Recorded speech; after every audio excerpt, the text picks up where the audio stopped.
As we've learned over the course of the semester, representation is everything.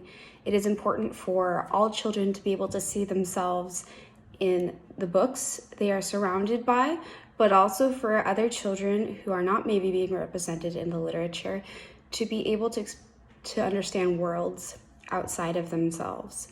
Representation is important for the child being represented because it gives legitimacy to who they are, their understanding of themselves, their legitimacy as a person, their legitimacy as of the things that they go through, and to know that they are a part of this world and they are a part of a community of humankind. And it helps them to feel known, it helps them to feel confident, it helps them to feel seen. For other children, it develops a sense of understanding and empathy and compassion, and it broadens their world. It makes it richer for them. One area where I feel like I have not seen much representation in books. However, I feel like if you look hard enough, you can find a book about almost anything. I think that's what's really cool about books. But one area that I feel like needs more representation, at least in classrooms, is regarding disabilities. And disabilities come in many shapes and forms. They can be physical, they can be mental, they can be learning. They take many shapes and forms. But I was happy to find 3 titles at least. One was A Friend for Henry by Jen Bailey. The second I read was Talking Is Not My Thing by Rose Robbins. And the third I read was Meeting Mimi by Francie Dolan. So in A Friend for Henry, Henry is in classroom 6 and he is finding it very difficult to find a friend. He thinks about the goldfish and then realizes that the goldfish won't work. Everyone else is too loud or in his face. They don't follow the rules. They're not quite as literal as he is.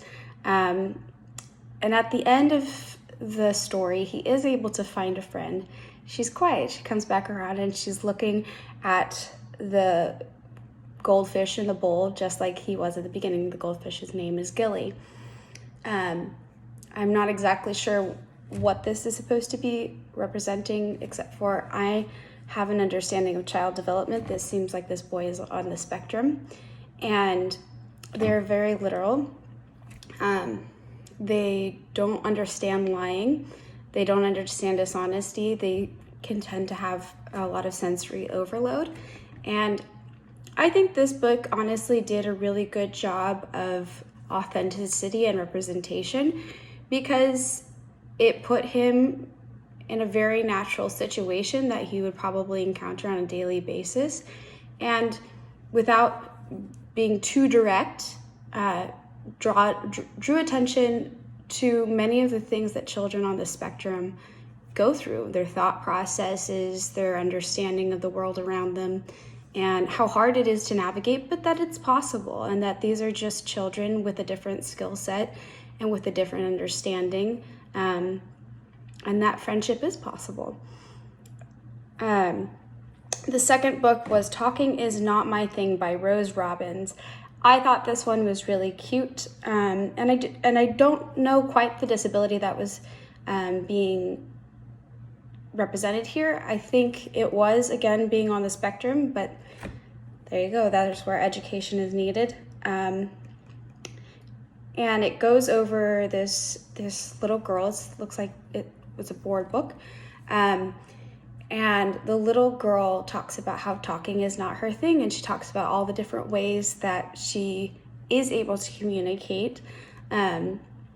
She says, talking is not my thing, but my brother is really good at it. And it's just a cute dynamic of her and her brother, and him sometimes guessing what she's saying, but being her companion. And she uses things like cards. She'll use things like gestures. She talks about sometimes I have words that I want to speak, but I just can't quite get them out. And so they become an E or some sort of just noise. And At the end of the day, she goes to bed, and I thought that that this book was cute, and honestly, I think in a very simplistic but palatable way, was very representative of a family dynamic in which a child does struggle with language, and the impact and the importance of someone there to understand you, and that though maybe talking for you is hard and language is a barrier, as a whole, communication, again, is not impossible, just like friendship wasn't impossible in the story of A Friend for Henry. Now, Meeting Mimi by Francie Dolan basically just went through some basic issues that she encounters at school, like questions kids would have for her, answers for them. And this one was okay. However, I did feel like it was a little bit too stereotypical, and too a bit inauthentic, because kids might ask her those questions over the course of time, but nobody asks you those many questions right one after the other, and so I think that one could have done a bit of a better job of representing and not making the child feel like such an oddball or an outcast. That one got a rating of 3 stars. So to summarize, one area I would like to see more representation in classrooms is of disabilities, because these children are all around. They are often the ones sitting right next to you, or not. You may not even know that they have a disability.